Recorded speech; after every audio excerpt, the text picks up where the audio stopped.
Hi everyone, welcome back. Guardians of the Galaxy Volume 3 has finally been released.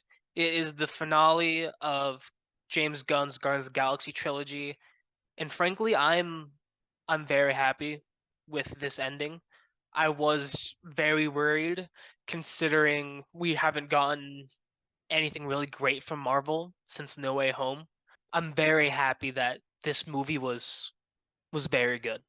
I liked it a lot. I was honestly expecting more, but we'll talk about that in our spoiler review. But I had a good time at the movies. I did what I never do.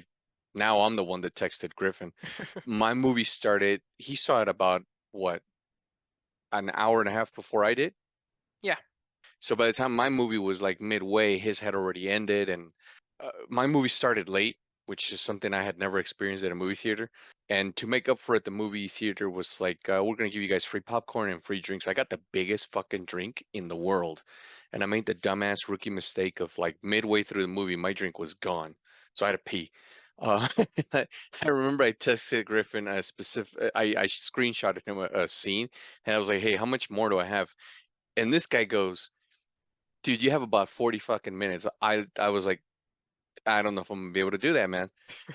But it was, I had a great time at the movies. The movie's really good. The cast is amazing. There were things that I could have shaved off maybe 15, 20 minutes, but all in all, I was expecting more, but I will agree with Griffin. This is the best thing we've had from Marvel and since No Way Home, easily. yeah, the cast from this movie was very good. I was very interested in the story.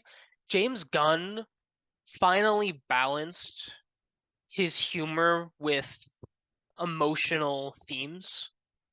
Before, with a lot, and this is not just James Gunn, but like for Thor: Love and Thunder, it's a comedic movie. It is purposefully a comedy.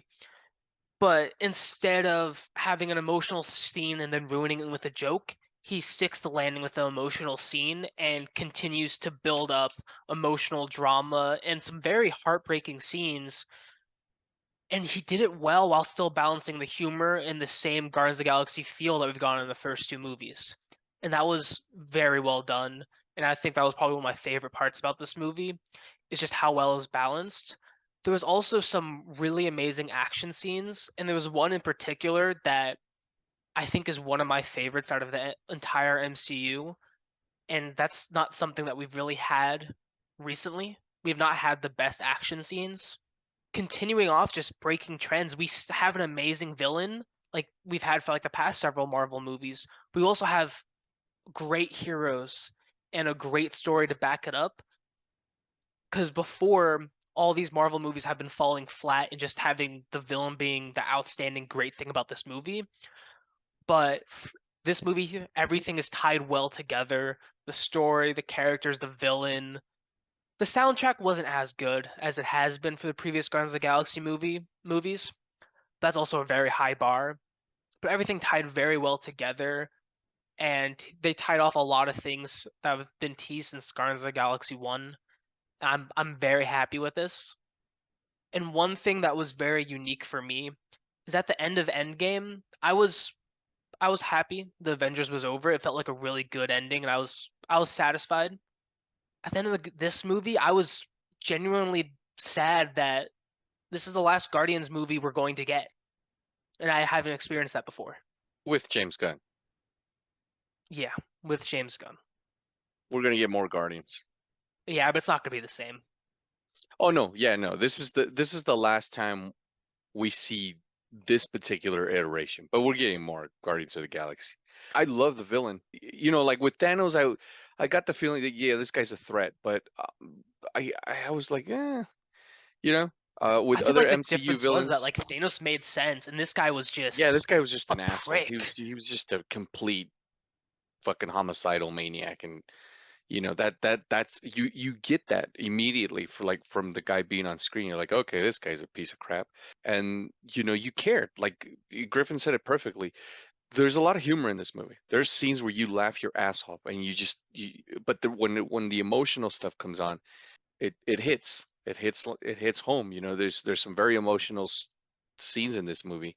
You care about the characters. You care about most, pretty much all of the characters. I Yeah, cared about Cosmo which which I've is never surprising. fucking cared about in this movie. So if now I'm almost convinced that James is gonna do a good job with Superman Yep. because he made me care about Cosmo. I've never given a crap about Cosmo. So if he could do that, what else can he do? There are some funny cameos in here. There are, online. There's the big thing about his. There's a cameo with his wife. I mean, it's less than 5 minutes, so it's not a big deal. Yeah, he uses familiar actors. He, so do other, I mean, when directors. you have a great team, why replace them? You've worked well with them in the past. Yeah, keep working with them. Yeah, and the CGI here is. I didn't have a problem with it, man. I Yeah. I had a fun ride. Like Griffin said, when the action starts, it it goes. It's intense. I can't think of who my favorite character in this movie is. They were all really, really good. I've always been partial to Star-Lord. I just think Chris Pratt is amazing. His comedic abilities are just on point. I really liked Gamora here. Nebula is just Nebula. She's I liked her always, in this. I I've liked the end of her character development.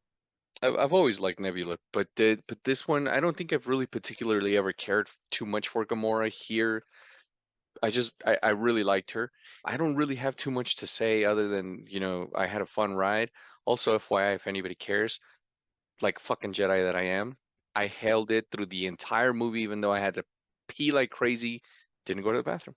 So that's awesome. Congratulations. I made it all the way through the end credits, and I even texted Griff. I was like, how many are there? He was like, two. I'm like, all right. And somehow I made it. I will say this, when the second one ended, I think I almost knocked some lady down. But I had to go.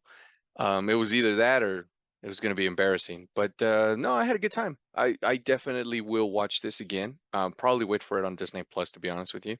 But the movie the theater was packed. People were excited. People were laughing. They were clapping, which is something now you only see at a movie when it's really good. The last time I remember this easily was at Super Mario Brothers and at Spider-Man No Way Home. Yeah. People laughing and clapping and having just a great time. So all in all, for me, very good movie. Very enjoyable. I will watch on Blu-ray, wait for it on Disney Plus, and I recommend go and watch it. Probably not with the kids, not with the little ones, because there's It's a some bit more violent than previous Marvel movies yeah, and and there's graphic. some sad shit that goes on. So Yeah. little ones would probably not have a. I mean, they'll have a good time until the maybe go get some popcorn when the sad animal stuff starts to happen. Despite all of our high praise, this is still not a perfect movie, as most movies aren't. One thing that I didn't really like was the involvement of the Sovereign and Adam Warlock. I love the character of Adam Warlock from the comics, and while I do think departing from the comics is totally okay, and I am fine with Will Poulter's iteration of Adam Warlock, I just don't think it was needed in the story. If you removed the Sovereign and Adam Warlock from this movie, it would probably play out very similar. There's probably only one scene where they kind of just use them as a plot point just to start the plot. But other than that, they really weren't needed in this movie. And especially since they've been teasing Adam Warlock since Thor 2, it just felt like I wanted more from it. Like it should have been a bigger part of it. But despite me saying that I wish it was a bigger part of it, I'm also glad it wasn't a big part of it because it gave the Guardians a lot more time to shine in their own individual right.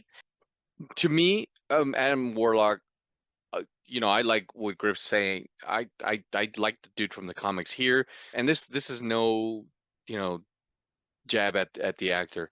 Um, because any guy that can go from the shape that dude was into this shape deserves props. But he was just a big dummy, to be honest with you.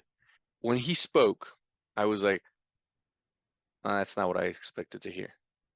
I Yeah. expected like some Adam Warlock type of dialogue, like you guys know what I'm talking about if you've read comics. Griff knows. I expected him to say some shit like I'm Adam, but I'm more than man, or I don't know, some shit like that. And he didn't. He was just like mommy. and I was like, oh, they went that way. But other than that, man, I mean, when his power is awesome. I'm sure we'll see more of him. 100%. That's pretty much the only issue is just he didn't need to be in this movie, but I do think they're still gonna build up with him. But overall, this movie was pretty great, and like Edward, I'm very excited to see it again. Thank you guys for watching. Leave a like, comment, subscribe, and let us know what you think about Guardians of the Galaxy Volume 3. We'll see you guys next time. Take care, guys.